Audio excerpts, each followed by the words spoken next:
This is where the fun begins. Hello there. Hey there guys, Unofficial Star Wars here. Hope you're all doing well, and welcome to our Episode 5 Obi Wan Kenobi full breakdown with Easter eggs, things you may have missed, and our full-on reaction and some theories as well towards the end of the video. So stay tuned for that as well. And of course, it should go without saying, but you know, I was gonna put it, here is your spoiler warning. So without further ado, we're gonna hop right on into this absolutely amazing, fantastic episode. Break it down pretty much frame by frame. Finally, the episode opens up on what seem to be Clone Wars or either before Attack of the Clones flashbacks. I want to dive a little bit deeper on into this in a separate video since it's a little bit tricky on when these flashbacks are exactly taking place. However, to give you guys an idea of where these flashbacks are taking place is either before the events of Attack of the Clones or during the events of Attack of the Clones. Either those two options or they take place directly, directly after the events of Attack of the Clones. And of course, we see Obi-Wan and Anakin practicing some lightsaber combat. Of course, to achieve these scenes, they did some de-aging, but it doesn't really seem like they did that much, and it's really because they didn't need that much. These actors really haven't aged all that much within the last couple of years. And on top of that, I believe that they're also able to kind of just use makeup to really get the trick done. Quickly learn that these flashbacks are from Vader. Vader's just simply looking out the window into the empty space and thinking of these. The third sister, Reva, comes into the room and informs Vader, of course, that they have found Obi-Wan on Jabin. And it's quickly right there and then that she's granted the Grand Inquisitor rank. However, not for long, and her overall backstory that we also learn more of throughout this episode is very interesting and long overdue, and it honestly made me like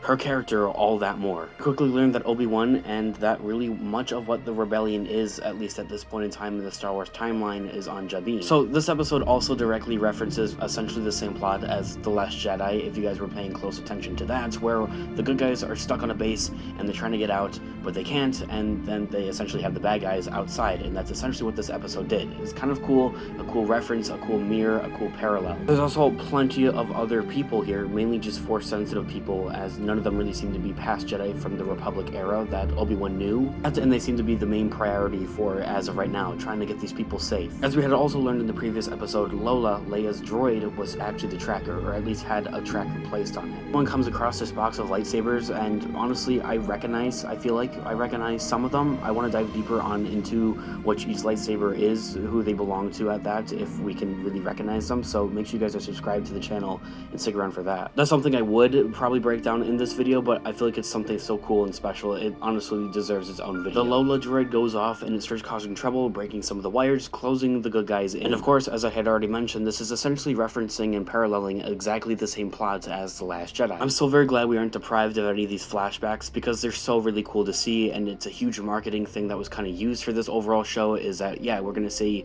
Ian McGregor, Obi-Wan, and Hayden Christensen, Anakin Skywalker back together in flashbacks. And after just about over half of the series, next week is now the finale of the Obi Wan Kenobi show. We finally got those flashbacks, and it was so well deserved, and it felt so cool to see these, as I had already mentioned. They do actually contribute, I believe, to the story of the recklessness that we see with Vader, and his early on kind of recklessness that we see with Anakin Skywalker. In these flashbacks, he's using hatred to defeat his opponent of Obi Wan Kenobi. Not only that, but I also believe that they're kind of referencing Reva and her hatred and her recklessness as well, which of course is something that we've seen throughout this series and as well in this episode. She was seriously just so pissed off and like angry like this entire time, just like yelling and shouting orders and all that, especially that the authority that she feels being granted the Grand Inquisitor. Reva and Obi-Wan share this moment between the door where we finally get the long-awaited backstory of Reva and the overall the confirming of the theory from episode 1 that we saw with the youngling, and a lot of people pointing out and saying, hey, that is probably Reva, and well, yeah, that theory is right and correct. And from there, we also finally get not only flashbacks to Attack of the Clones and Clone Wars flashbacks, but also Order 66 flashbacks from Revenge of the Sith. With, of course, this is where Anakin Skywalker, now known as Lord Vader, at the end of Revenge of the Sith, and the 501st Clone Legion is storming the Jedi Temple, killing all of the remaining Jedi and younglings as well. Interestingly enough, not that it's really interesting, but it's kind of good on Disney. They put a warning for this, a viewer discretion for this at the beginning of the episode, and that's exactly what it was for. This is kind of disturbing. I mean, when you really do take a step back and think about this, Anakin Skywalker, Darth Vader killing kids is pretty messed up, especially in this day and age, if I need to mention. When Obi-Wan sneaks away from all the commotion to look at a recording from Bail Organa, reaching out to see if they're okay and that they're coming back, Tala comes into the room and shares a little bit of a backstory that she has, And yes, I know some of you might not like this at all, how this, I guess, character or anything. You don't care for her, of course, and I have to agree with you. I don't really care for her character all that much either, but the importance of her character is the fact that she opens up Obi-Wan's eyes to seeing the greater good and wanting to help. We're not wanting to close himself off from the Force and using his Force powers and his Jedi abilities for the good. But he really does seem that he wants to close himself off or anything like that, at least now at this point, but at the beginning of the show for sure, he didn't want to help or want to do anything whatsoever. Once again, referencing the sequel trilogy, he kind of has that same character arc as Luke Skywalker, an old hermit, failed Jedi Master that wants nothing to do with the Jedi anymore. We get a pretty cool action scene of the Stormtroopers, of course, breaking through and raiding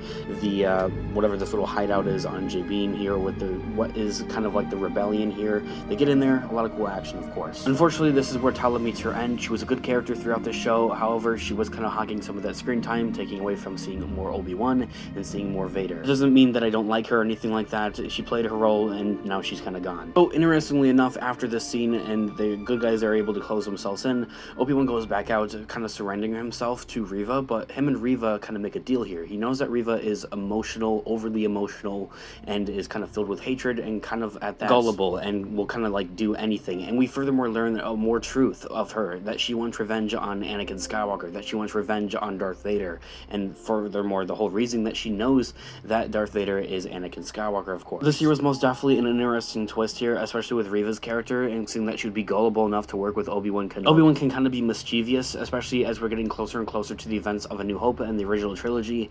His overall character is quite mischievous. So interestingly enough, in this whole twist, they both have the same common goal of trying to get to Anakin Skywalker or Vader, and so that's exactly what they do. I found this a little awkward and a little weird. They didn't really like talk about it any further or anything like that.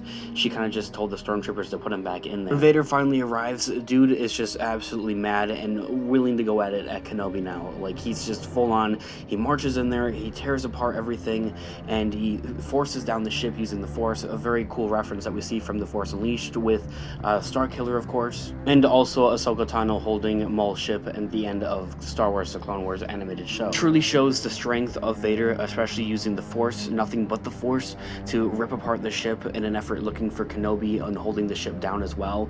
And for those of you that might have been wondering, the ship was on autopilot, and that's why it was trying to like take off. Nobody was actually in there or anything. And then from there, the actual real ship with all the passengers and everybody was in it, takes off right behind it as well. It does nothing but watches it, since it's kind of already too fast and too gone at that. And interestingly enough, I guess Reva might have not gotten the memo that Kenobi left her behind, because she still decides to sneak up behind Vader in an effort to try to kill him, but yet she's so emotional he can feel it within the Force and senses her right behind him in an effort trying to kill him. From there, yet again, we get more Vader in absolute rage and excellence here, taking down Reva using nothing but the Force and simply at that toying with her as he did with Kenobi in episode 3. And from there, eventually at some point, Reva ignites her second blade, finally at that. I didn't even know that she had a second blade, but yes, most Inquisitors have double-sided lightsabers and pretty much have all the same lightsaber hilts, even as that as well. We see her spin the lightsaber around a couple of times, like the helicopter type of thing as well. Vader snatches both of those lightsabers, and she stands down, and he stabs her, and seemingly killing her, but not exactly killing her, because she's still alive by the end of the episode, as we see. It was honestly kind of like my only gripe that he didn't like decapitate her or anything like that, because especially since he was holding the two lightsabers, much like he did in Revenge of the Sith when he was going to kill Count Dooku. It was very cool as well to see those those different parallels of when she first initially got stabbed by Vader in Revenge of the Sith, and once again here in Obi Wan Kenobi. Grand Inquisitor finally comes out and reveals himself as alive, as we all know from, of course, the Star Wars Rebels. Star Wars Rebels takes place after the events of Obi Wan Kenobi, and he's the main antagonist of at least season 1. Very menacing and very cool. I'm kind of glad they didn't spend like forever and a day like showing him like in a bacta tank or something like that as like a post-credit scene. Honestly, kind of would have been like really dumb. It was honestly also kind of cool to see like the Grand Inquisitor and Vader are like, they're kind of like homies, you know? They're like cool with each other. Like they're just kind of both standing over Reva, like dying here, and yeah, it was kind of cool. It's a hero that Obi-Wan gets a bad feeling here, and he starts to sense something that is very, very wrong. Maybe he's sensing the death of Reva, that she's been stabbed, or maybe sensing that Vader was so very close, maybe sensing that the Grand Inquisitor is still alive.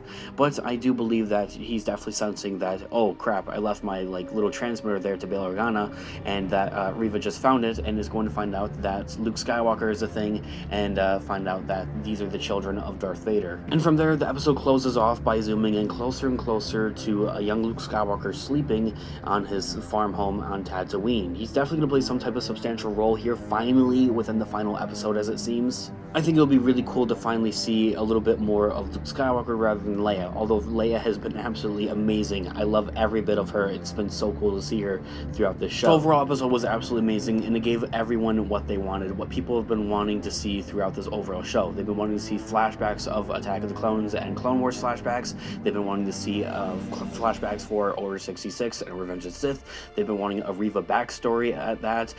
More amazing Prime Vader that we saw in Episode 3 here. More screen time of Darth Vader as well. We finally got it. I cannot wait to see where Episode 6 is going to go with the finale in next week. We're going to be covering it all throughout the next coming couple of days here, so of course be subscribed to the channel and hit the notification bell to be notified when new videos are coming out. We're going to be covering all types of different theories and predictions and speculations for the upcoming Obi Wan Kenobi season finale finally here, as well as all types of other Star Wars news with news, rumors, leaks, and of course other theories and breakdowns here on the channel we love to cover. Other than all that, there really wasn't all that much that you might have missed throughout this overall episode here this week for Obi Wan Kenobi. Hope you guys absolutely enjoyed this video and furthermore enjoyed that episode as much as I did. I want to know all of your thoughts and opinions in the comment section down below. I'd absolutely love to hear what you guys all think. Drop a new video if you enjoy it, as it was the channel, and check out our official Star Wars, more Star Wars content, guys. Thanks so much for watching today's video. As always, may the Force be with you. I'll catch you guys in the next one. Peace out.